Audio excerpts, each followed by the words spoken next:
정의당 대변인 강민진입니다. 오전 브리핑 시작하겠습니다. 정부가 추진하는 데이터 3법 중 하나인 개인정보보호법 개정안이 어제 국회 행정안전위원회 법안심사 소위를 통과했습니다. 데이터 3법은 개인과 기업이 개인정보를 수집, 활용할 수 있는 범위를 확대한다는 것으로 국민의 정보인권을 심각하게 침해할 우려가 제기되었습니다. 그런데도 국회는 데이터 3법을 깜깜이 논의하며 국민의 동의 없이 일방적으로 처리하고 있습니다. 즉각 중단하길 촉구합니다. 데이터 3법 문제의 핵심은 자신의 개인정보를 기업이 어떻게 활용하는지 알 수 없고 심지어 유출하거나 판매하거나 악용해도 이를 국민이 알 도리도 권리를 주장하는 방법도 없다는 것입니다. 특히 국민의 정보인권과 직결되는 법안을 동의 없이 추진해서는 안 됨을 강력히 권고합니다. 노동시민사회의 여론조사 결과에 따르면 국민의 80% 이상은 법이 개정되고 있다는 사실도 모르고 있다고 합니다. 사회적 논의가 필요한 상황에서 국회가 졸속으로 밀어붙이는 상황에 유감을 표합니다. 기업의 고객정보 유출 사고가 빈번하게 발생하며 개인정보가 제대로 관리되지 않는다는 불신이 상당한 상황입니다. 최소한의 법적 보호 장치마저 풀겠다는 데이터 3법 개정은 심각히 우려스럽습니다.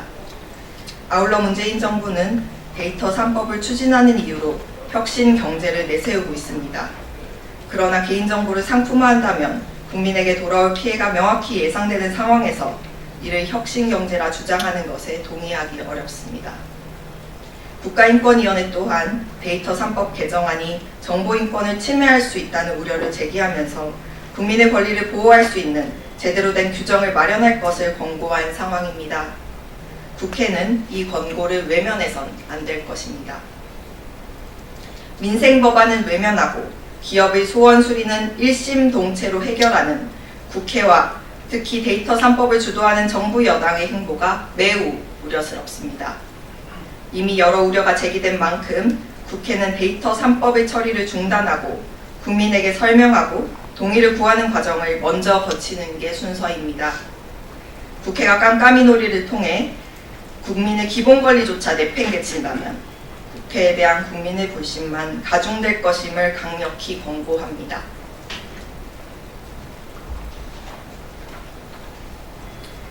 어린이들의 생명 안전을 지키기 위한 어린이들의 생명 안전을 지키기 위해 발의된 법안들이 상임위에 상정조차 되지 않은 채 국회에 계류 중입니다.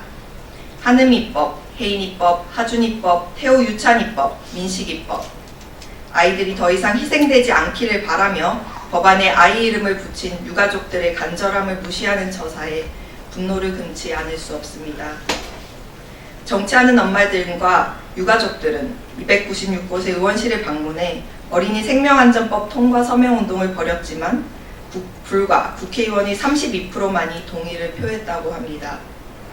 특히 자유한국당 의원들은 6%, 바른미래당은 19%만 동의했다고 합니다.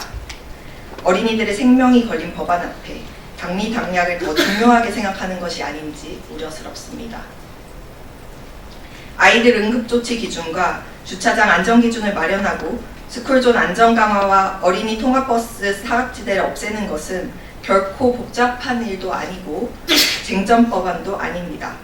최소한의 제도적 장치를 만들어 비극의 재발을 막는 것은 당연히 해야 할 정치의 책무입니다. 다음 달 10일 20대 마지막 정기국회가 끝날 때까지 법안이 처리되지 않으면 어린이들의 생명에 빚진 이 법안들은 빛을 못 보고 폐기될 가능성이 큽니다. 11월 26일 행안위 전체 회의 이전에 법안 소위를 열어 심의해야 합니다. 정의당은 어린이 통학 안전 강화를 위해 안전 기준과 관리 체계를 마련할 수 있도록 국회가 적극적인 대안을 내놓을 것을 강력히 촉구하는 바입니다. 어린이 생명을 지키기 위한 이 법안들이 조속히 통과될 수 있도록 끝까지 책임을 다할 것을 약속드립니다.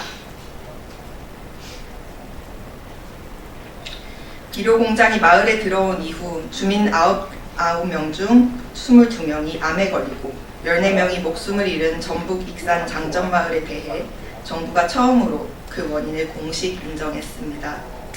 환경부는 잠정마을의 비료공장 배출 유해물질과 주민암 발생이 역학적 관련성이 있다고 결론을 내렸는데, 이는 다양한 원인으로 발생이 가능한 비특이성 질환에서도 환경오염 피해로 인한 역학적 관련성을 정부가 인정한 최초의 사례입니다.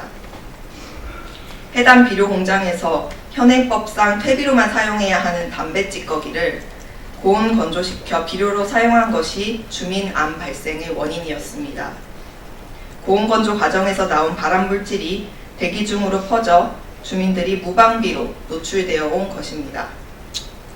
이러한 환경재난 사태의 책임은 관리감독에 소홀했던 익산시와 전북도 그리고 정부에게 있습니다. 담배 찌꺼기를 납품한 KTNG 또한 이 사태에 책임을 지고 주민들에게 사과해야 합니다. 장전마을 사태로 현행 환경보건법과 환경오염 피해 구제법의 한계가 드러났습니다. 장전마을 역학고자 과정에서 해당 비료공장 출입이 허가되지 않고 현장이 훼손되는 사태가 발생했는데, 현행법은 역학조사를 방해하거나 회피하는 행위에 대한 처벌 조항이 없습니다.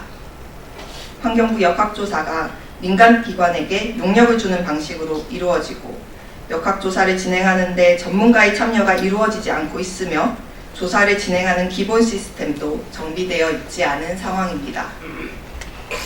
또한 장전마을 사태와 관련해 초기 환경부는 대상자 수가 적고 정확한 노출량 추정이 어렵다며 비료공장과 주민 바람의 인과관계를 인정하기 어렵다는 입장을 취했었습니다.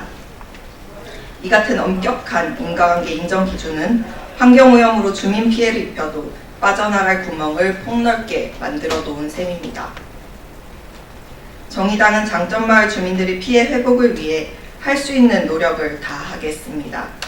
환노위 소속인 우리당 이정미 의원은 장전마을 사태의 재발 방지를 위해 관련 법의 개정을 추진할 예정입니다.